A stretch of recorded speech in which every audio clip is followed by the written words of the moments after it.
Bora falar também sobre o péssimo trabalho de Dorival Júnior à frente do São Paulo. E Felipe Coutinho pode mesmo virar reforço do São Paulo? O vídeo de hoje do canal do Nicola traz a resposta e te explica também, isso sem falar nas últimas de mercado, bastidores, finanças e muito mais. Fala aí pessoal, sou Jorge Nicola, bem-vindos a mais um vídeo do canal. Sempre bom ter vocês por aqui, sem perder tempo, pedir para deixar like, se inscrever no canal e ativar as notificações antes das notícias. E Dorival Júnior faz trabalho horroroso no São Paulo. Em sua terceira passagem pelo tricolor, o técnico acumula uma única vitória, 3 empates e 3 derrotas, a mais nova derrota para o Grêmio em Porto Alegre na tarde e noite desse sábado, 2-1.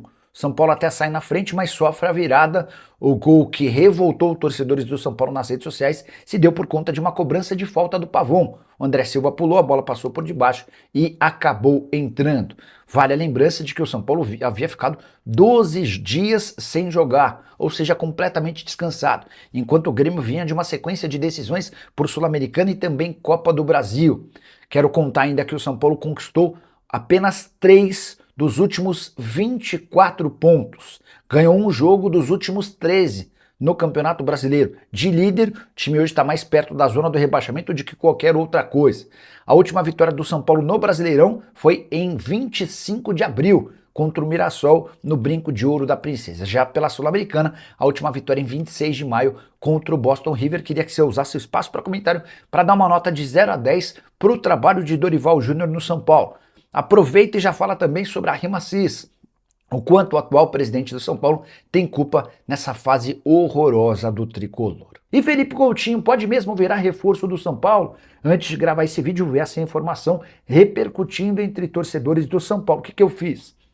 Levei a questão para um dirigente importante do departamento de futebol. Felipe Coutinho pode virar reforço do São Paulo? Antes de trazer a resposta, só contextualizar, o Coutinho, que hoje tem 34 anos de idade, está livre no mercado há 6 meses, desde que rescindiu por opção própria seu contrato com o Vasco. Nos tempos de Cruz Maltino, ele tinha direito a R$1,5 milhão por mês. Coutinho já teve ofertas de clubes do Brasil, da Arábia Saudita e dos Estados Unidos, mas optou por recusar todas. Entre outros motivos, ele quer curtir a família e esse tempo livre. Pois bem, a resposta desse dirigente do São Paulo com quem conversei: o Coutinho é ótimo jogador, mas não temos dinheiro. Ainda perguntei, mas vocês chegaram a questionar quanto pagaria, qual seria a necessidade? Abre aspas para essa fonte, nem perguntamos sobre as condições, porque sabemos que não há condição. Não temos dinheiro para contratar um jogador desse tamanho. Só para completar, não se descarta que o São Paulo traga mais 1 ou 2 reforços nessa janela de transferências, mas serão atletas muito mais baratos e modestos do que o Felipe Coutinho, só se basear no nível de reforços contratados pelo São Paulo para você entender o perfil buscado. Você gostaria do Coutinho no São Paulo? Entende que ele seria útil? Já usa o espaço para comentar e opine, só não esquece de deixar like. O Gilmar Lima: quero ver o Newton no lugar do Pablo Maia, Domingos Duarte no lugar do Arboleda, Pedro Ferreira no lugar do Luciano Falso 10 e o Vitor Sá na ponta. Deixa eu só registrar que o São Paulo confirmou hoje a contratação do Domingos Duarte, que já está há mais de 2 semanas no São Paulo. Essa oficialização hoje se deu porque o São Paulo conseguiu fazer o pagamento do Transferban. O Joelison perguntando se eu já falei sobre o São Paulo. Já falei, mas sempre trazendo novidades e atualizações. O São Paulo ainda pensa e busca contratações. Eu acho que com essa possibilidade de antecipação de R$140 milhões, a coisa fica menos complicada.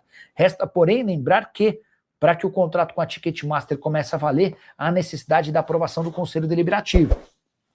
E os caras no Conselho têm trabalhado nos bastidores para reprovação. E aí, só para completar, no último fim de semana, rolou um encontro lá na parte social do São Paulo entre conselheiros notáveis do São Paulo, né? E entre outras coisas, rolou uma discussão lá de um conselheiro importante, antigo, que já foi até candidato a governador em São Paulo. Fugiu o nome dele agora. E ele começa a bater boca com a Rima Cis. E aí o Macis levanta a voz para ele e ele fala: ó, não grita comigo, porque eu já te livrei de 3 processos importantes, pesados aqui no São Paulo. Depois chegaram a comentar que esses processos teriam a ver com assédio. Enfim, mandei mensagem para esse... Deixa eu ver se ele consegue me responder. Uma dessa, eu mandei e não respondeu. Mas vou tentar de novo, vai que... o nome do... Caramba.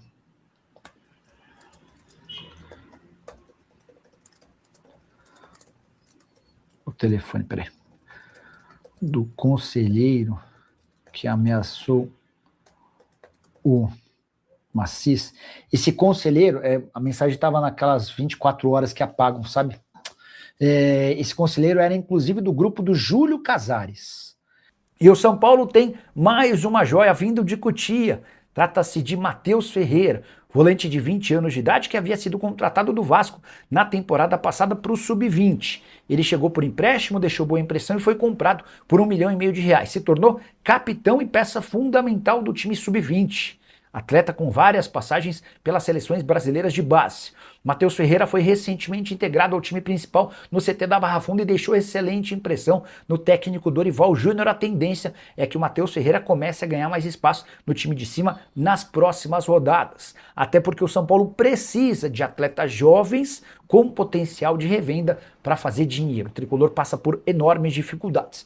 E vê no Matheus Ferreira alguém com muita capacidade de evolução. Só para vocês entenderem, durante a Copa São Paulo, ele chegou a ter média de 12 roubadas de bola por partida. Capitão do Sub-20, passagem por seleção brasileira de base e alguém que parece ser bastante promissor. João Pedro Souza, Nicola, e o Paulinho vai ser vendido por mixaria mesmo? Pelo menos não vai sair de graça. Pois é, o João Pedro está se referindo ao atacante do São Paulo, artilheiro da última Copa São Paulo de Juniores. O Paulinho estava indo de graça para o Botafogo. O São Paulo estava rescindindo o contrato e ficando com percentual de venda futura. A repercussão entre torcedores do São Paulo foi tão ruim, foi tão negativa, que o São Paulo acabou recuando e se desfez desse negócio com o Botafogo de Ribeirão Preto. O Paulinho está indo para o futebol português para um time chamado Torrense, que é da segunda divisão. O Torrense até chegou à final da Copa, acho que eles foram campeões da Copa de Portugal, quer ver? Ó? Porque o Torrense outro dia estava jogando com o Torrense, campeão. Eles jogaram contra o Porto outro dia, né? Não, jogaram contra o Sport. O time da segunda divisão vence o Sporting na final. Peraí. Ó, Torrense bateu o gigante Sporting de Lisboa. O Torrense fez história no dia 24 de maio de 26, ao vencer o Sporting por 2-1 na prorrogação e conquistar a Taça de Portugal pela primeira vez.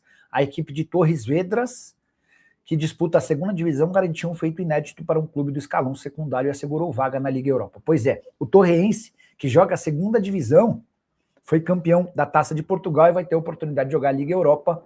E é para lá que o Paulinho está indo. O empréstimo é gratuito, mas a opção de compra é de €1 milhão, tá? O Egito Zé, Nicola, o São Paulo chegou no fundo do poço, na sua opinião? Ou ainda tem margem para piorar? Tem, Egito? Claro que tem.